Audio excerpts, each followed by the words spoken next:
What if the biggest limitation you're facing right now isn't your age, your circumstances, or your past, but the thoughts you allow to define you? Welcome to We Have a Spiritual Problem, a podcast where we confront the deeper questions beneath our personal struggles and collective crises. I am your host, Dr. Jeff Armstrong. I am not a theologian or a philosopher, or at least by training. I am a PhD exercise physiologist with an interest in the intersection of the physical and the spiritual. In this episode, I share a deceptively simple idea shared across wisdom traditions. We are as we think we are. From Buddha to James Allen to Ralph Waldo Emerson, the great thinkers have long warned and promised that our inner narrative becomes our lived reality. But what does that mean for us spiritually, and what does it require in terms of action? There's a thread of truth woven through human history, found in scripture, philosophy, psychology, and spirituality, that keeps resurfacing because we keep needing to hear it. It is this: your life is shaped quietly, consistently, powerfully by the thoughts you allow to live in your mind. If you trace nearly any pattern in your life, good or bad, you can usually follow it back to a thought, a belief, a story you told yourself long before the behavior ever showed up. So when Buddha says, "We are what we think," all that we are arises from our thoughts. With our thoughts, we make the world. He's not speaking metaphorically. He's describing a spiritual law, something like gravity for the inner life. James Allen echoes it. As a man thinketh in his heart, so is he. C.S. Lewis reflects it. We are what we believe we are. And Ralph Waldo Emerson puts it plainly. You become what you think about all day long. Bruce Lee, who's not only a martial artist but a philosopher, says, as you think, you become. Across these voices, we find a single, unified message. Thought is formative. Thought is directional. Thought is creative. And the world you inhabit right now is, in many ways, the world your thoughts built. But then comes James Carlyle with a counterpoint. We are not what we think we are what we do. And there's truth in that.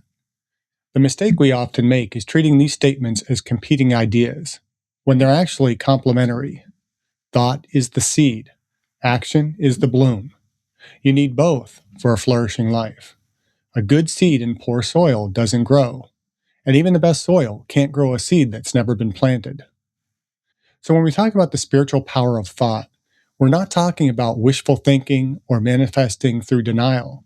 We're talking about the moment that precedes behavior, the place where intention takes shape, identity is formed, and purpose begins its first breath. And this is where the spiritual issue emerges. Most of us are completely unaware of the thoughts shaping our lives. We think 60,000 to 70,000 thoughts a day. Most of them are the same thoughts we had yesterday, and the day before, and the day before that. Patterns of thought become habits of thought. Habits of thought become beliefs. Beliefs begin to form identity. Identity begins to dictate behavior. And all of this happens quietly, almost silently. It's like the background operating system of your soul. You don't see it, but your entire spiritual software runs on it. So the real spiritual question is not, what are you doing? The real question is, what are you thinking that keeps producing what you are doing? If you've ever asked yourself, why do I keep responding this way? Why do I avoid that conversation?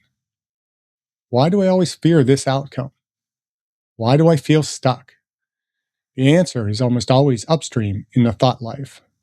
Your emotions are downstream. Your habits are downstream. Your behaviors are downstream.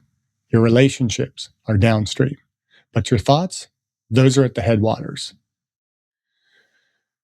Through the SPIES framework, spiritual, physical, intellectual, emotional, and social well-being, we see that thoughts of life appear in every dimension of well-being.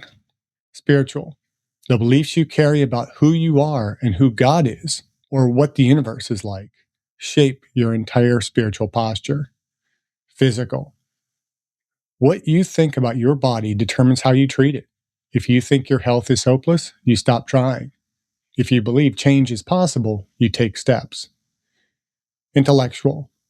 Curiosity begins with a thought that says, there's more to learn. I don't know everything. Emotional. Much of the emotional suffering comes from the thoughts we rehearse internally long after an event has passed. Social. If you believe you have nothing to offer, you withdraw. If you believe others are threats, you isolate. If you believe connection is meaningful, you lean in. Mindset isn't a single slice of well-being. It's the foundation that influences every slice. Let's get concrete. When someone believes, I'm getting old, you can watch their behaviors begin to follow. They stop trying new things. They withdraw socially. They assume pain means decline. They label curiosity as for the young. They treat adventure as irresponsible. But when someone believes, I'm still growing, you see an entirely different pattern. If someone believes, I always screw things up, then failure becomes confirmation rather than information. If they believe failure is part of growth, then failure becomes fuel. If you think, I'm not worth loving, it shapes how you show up in relationships, what you tolerate from others, how you speak to yourself, what you believe you deserve. If you begin to think, I'm worthy of love and belonging, you begin to act in ways that protect and express that truth. In each case, thought leads to identity, which leads to behavior, which leads to outcome.